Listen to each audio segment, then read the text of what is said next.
All right, we're about to dig into one of history's biggest mysteries, the secrets hidden in the very first graves. So, what secrets are buried with our earliest ancestors? Thousands of years before anyone even wrote anything down, people were already taking great care to bury their dead. And these graves?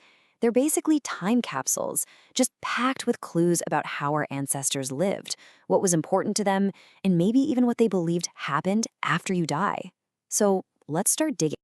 To really get this, we've got to put on our detective hats. We're on the hunt for clues from the past, sifting through all the evidence they left behind. Our job is to piece it all together and build a picture of a world that's been silent for, well, a really, really long time. And of course, the real detectives in this story are archaeologists. And listen, they're not just digging holes in the ground. It's super meticulous work, with tiny brushes and tools. Every single thing they find, a broken piece of a pot, a single bead, even just the way a skeleton is lying, it's all a crucial piece of the puzzle of what life was like back then.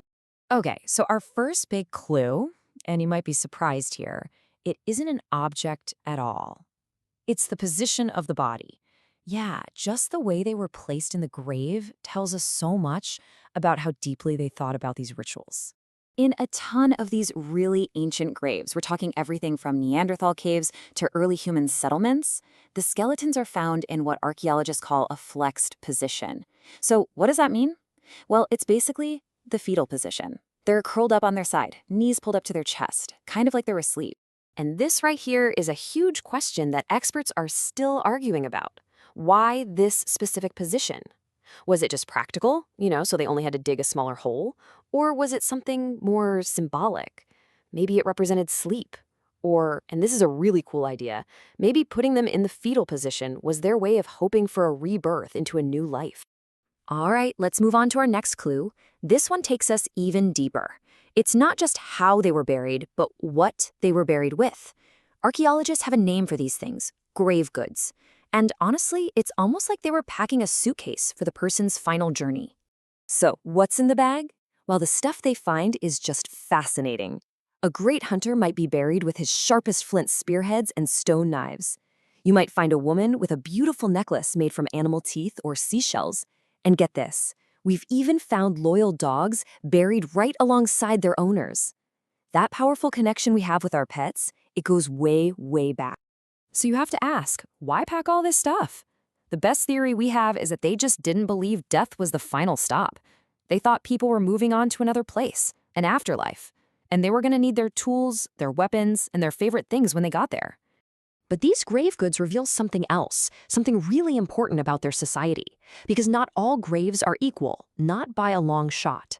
Some people were buried in a simple pit dug in the dirt, maybe with one or two small things or nothing at all.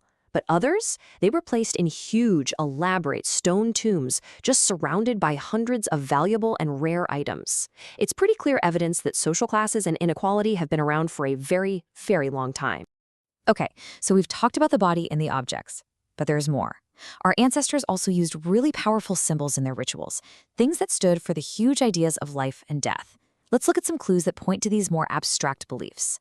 Clue number 3 is this mysterious red powder. And I mean mysterious. It's found in ancient graves all over the world, often spread right over the body. So, what is this stuff, and why was it so important to them? Well, that powder is a natural mineral pigment called red ochre. And if you think about it, the color red is a super powerful symbol in pretty much every culture, right? It usually stands for blood, for life. So archaeologists think that by covering the body with it, they were doing a ritual, maybe trying to symbolically give life back to the person who had died. But hold on. What if they didn't bury the body at all? Some cultures took a totally different route, using one of the most powerful forces in nature, fire. This practice is, of course, cremation. The body would be burned on a big wooden pyre. Afterwards, the ashes were carefully collected, usually put into a ceramic jar, that's called an urn, and then that urn was buried. The thinking here was probably that fire could release the spirit from the body, letting it travel on to the next life, free and clear. Okay, let's take a step back. We've looked at how the body was positioned, what they were buried with, and these rituals with color and fire.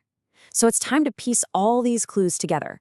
What does all of this really tell us about what these ancient people believed? When you lay out all the evidence, the picture becomes surprisingly clear. They were definitely preparing for the next life, right? They packed tools and weapons, they included food and water, they were surrounded by their personal belongings and even their loyal pets, and they were covered in red ochre to restore life. It all points to a really strong, widespread belief in an afterlife. And that's a huge deal. It's some of the first proof we have that big, complex ideas like spirituality and abstract thought are basically as old as we are. And you can actually see how their graves changed as their societies got more complex. It's a clear evolution. Early humans started with just simple pits dug in cave floors. But then, in the Neolithic era, whole communities started building these massive tombs out of giant stones. And later on, you see these huge burial mounds that literally became permanent landmarks, honoring the ancestors. And some of the most jaw-dropping examples are what we call megalithic tombs. That word megalithic just means made of massive stones. And trust me, these weren't a one-person job. Building one of these required a huge community effort. Everyone had to work together to move and lift stones that weighed tons. It just goes to show you how important honoring their ancestors was to their whole way of life. But here's where it gets even cooler. They weren't just incredible engineers, they were also really smart astronomers. And they actually connected the dead to the cosmos, building their knowledge of the stars right into these tombs. Get this. Some of these tombs are built with such incredible precision that on the shortest day of the year, the winter solstice, a single beam of sunlight shines down a long dark passage and perfectly lights up the inner chamber. I mean, wow. Just think about what that means. They were literally connecting their dead to the cycles of the cosmos. The sun is reborn after the darkest day of the year, right? So maybe they believed their ancestors would be too.